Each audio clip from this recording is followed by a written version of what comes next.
than like he was last year. I'm very high on this guy from Pittsburgh I mentioned earlier, Hayes. Yeah. Keep an eye on him if he's out there. And oh, yeah, he is. Nobody from Pittsburgh got drafted, so. Right. Well, I mean, you got players on tape. Again, Pittsburgh's got players. It's just, they're young. They're in that phase. So. I'll tell you to wrap this up quickly. This is who I was drafting against. A bunch of people after like the no-brainer players were gone.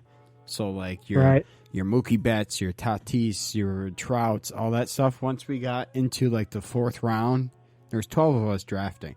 Once we get into like the fourth round, so you're like player like 48. Look at that quick math. Right. That's when people started picking people from the AL Central. And that was about it because that's all they knew. They didn't, if it wasn't a Twin or somebody that plays the Twins 12 to 19 times a year, they didn't know anybody else. Like a guy drafting Nathan Eovaldi from the Red Sox. Like, are you kidding me? Really? Hey, if he can stay healthy, go for it. But yeah, he drafted him 6th round. Like, come on. Ridiculous. So that's basically what I was going up against. So there was only like a couple times where I was waiting for a player to fall to me that didn't. But the rest of them, everybody that I wanted, I got. It was great. All thanks to you. All thanks to you. Our MLB breakdown episode really showed me the way. So yeah, that's our quick hooray, baseball's back. Here's our breakdown and thoughts of Major League Baseball on its first day of the season.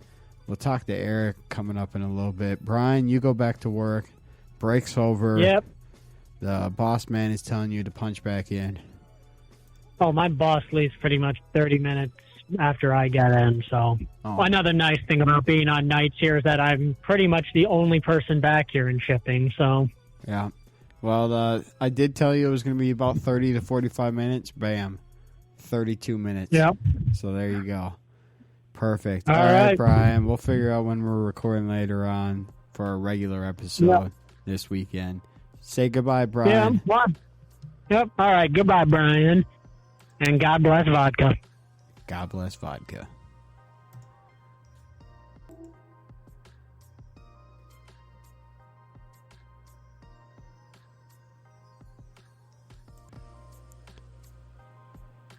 All right.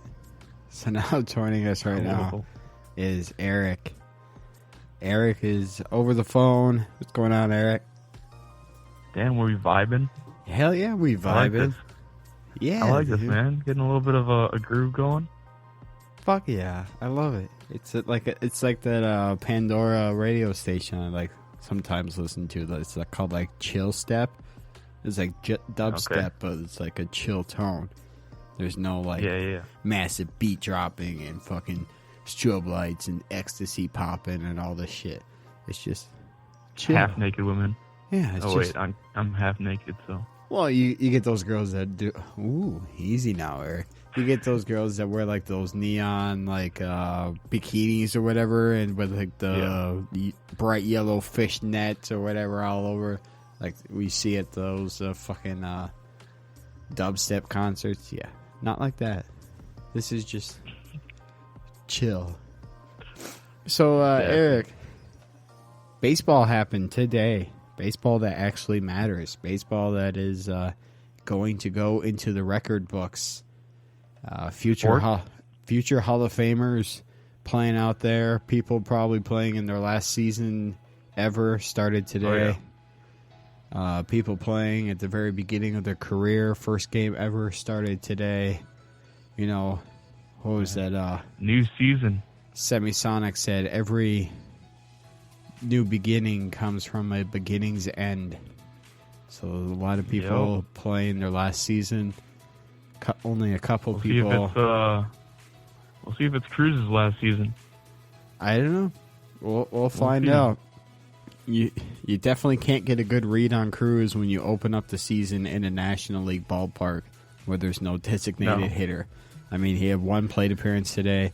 He came in for Tyler Duffy as a pinch hitter and struck out. Which, I mean, he's a power hitter. That's what you're going to get is some strikeouts. There's only 2 or 3 options when you see Sano or Nelson Cruz. Yeah, like Sano. Like you're either going to crush the ball somewhere or walk or strike out.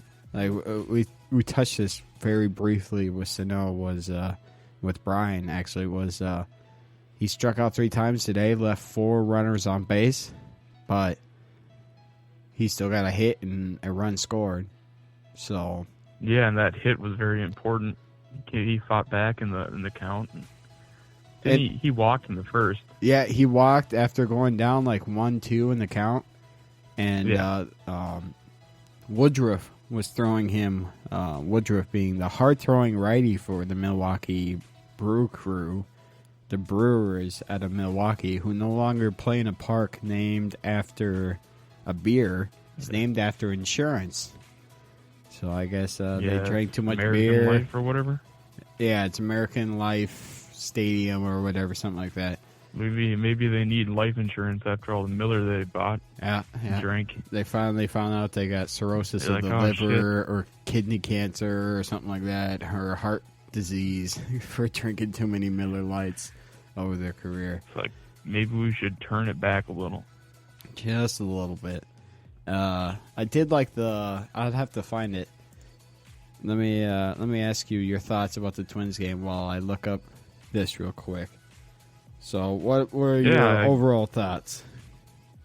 You know, I listened to the game. I tried to watch it out of my corner of my eye the best I could because I was working at the time. But, you know, some of the things that really stood out for me were just how good the Brewers bullpen is. Like, just looking at that lineup, you got that Peralta or whatever his name is. Peralta, yeah. He was throwing, he always throws heat against the Twins. 6 straight strikeouts. Well, I'll say this about Peralta. He's going to be their 5th starter. He was named their 5th starter, but because it being the beginning of the season and we're off on Friday, they figured this off day on Friday will reset our rotation. So we can use him. We don't need a 5th starter right now, so we can use him as a middle to long relief guy. But he will be a starting pitcher coming in the next week or two. Yeah, I'm liking what I see with him. Your boy drafted him, fantasy baseball draft. Did you? Yeah, I did. That's what you're meaning by that? Yeah, I drafted him, dude. Hey, good pickup on that. That's a sleeper right there. And the starting pitcher for the Brew Crew today, Woodruff, I got him too. That guy was throwing 98, 99 today.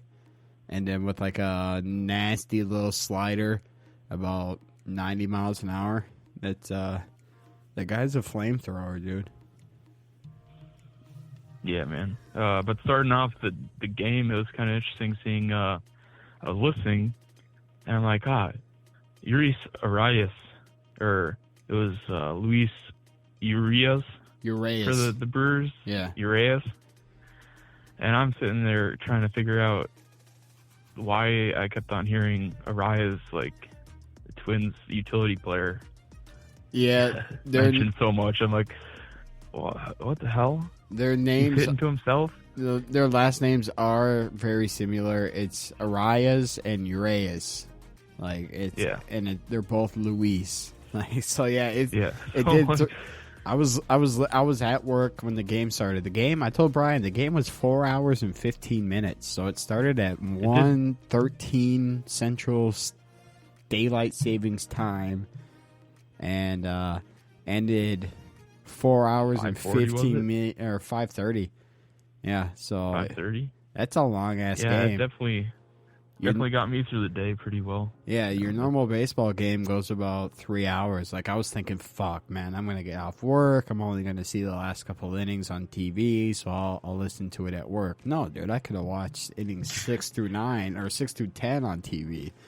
It was a long-ass game.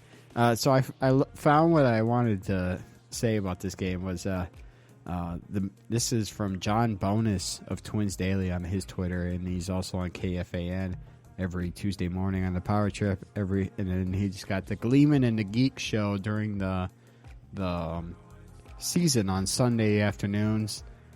I think it's at 1 o'clock, 2 o'clock on KFAN. Okay. And it'll run every day on Sundays with Aaron Gleeman of The Athletic and John Bonus of Twins Daily until Vikings season starts. Then they get booted off because, obviously 1 o'clock on Sundays is kind of prime time Vikings time. So, but they do not going to win that slot. I said do. They do a show every week for free. And then they do also have a Patreon show where it's a couple shows a week, $1 an episode. If you really want deep dive, these guys, they're in the press conferences. They're asking the questions to the players, the managers, the coaches. And they know what they're talking about. It's some good stuff. Usually when it comes to contracts and negotiations and payroll and everything, they're pretty damn close. So they're... Yeah, and they have a lot more in-depth understanding of, like, the characters of the people. Yeah. I mean, they've dealt with a lot of these scouts and the managers, and they're good people. Yeah. I like watching and listening to them. So John Bonus tweeted out his he loves like the kind of like the innocent comedy during the Brewers broadcast. So the Brewers was this was their tavern of the game. They name a random like bar or tavern or whatever in the Milwaukee area. And, kind of free promo for the bars, especially now in the PNC area, you try to get local bars going on. And they even list the phone number and everything and for the bar on the graphic. Sorry, I burped there. So this one was a great one for day one. The bar's name was Ullman's Ding-a-Ling Supper Club. I love it. Ding-a-Ling. That fits right in with that new Bally Sports logo. Yeah, the Bally Sports the North. B that looks like a dick. Yeah, or people were commenting about how now you're known as the BS North Network because it's Bally Sports BS. So that was a good one. It fits right in for Minnesota sports, but yeah, and just kind of how Fox Sports North kind of fucked around with that whole TV or the TV contract deals, and how a quarter of the state of Minnesota can't even watch Minnesota sports because they're asking a hell of a lot of money for cable companies to carry them. Like YouTube TV, Hulu. Hulu, was it Comcast? Doesn't have them.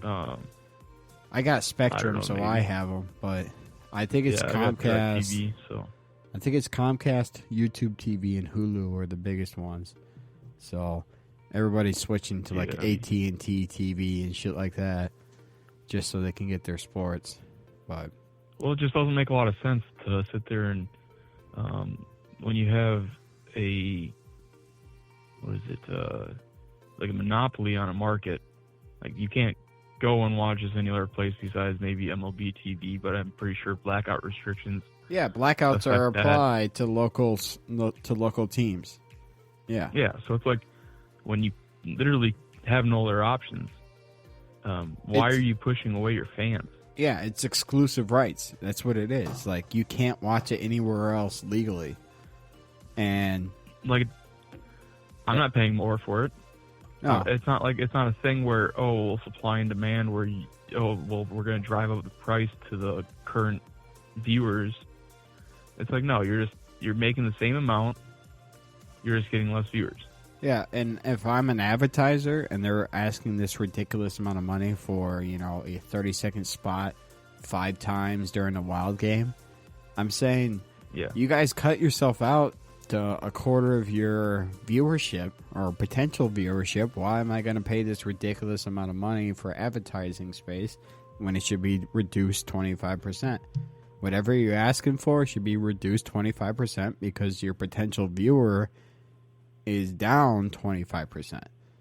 So it makes sense to me. But people are desperate enough to pay for it.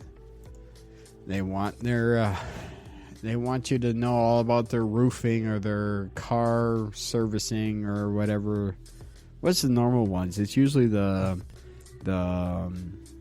Connecticut water system is a big one, especially during hockey season. Oh, yeah. And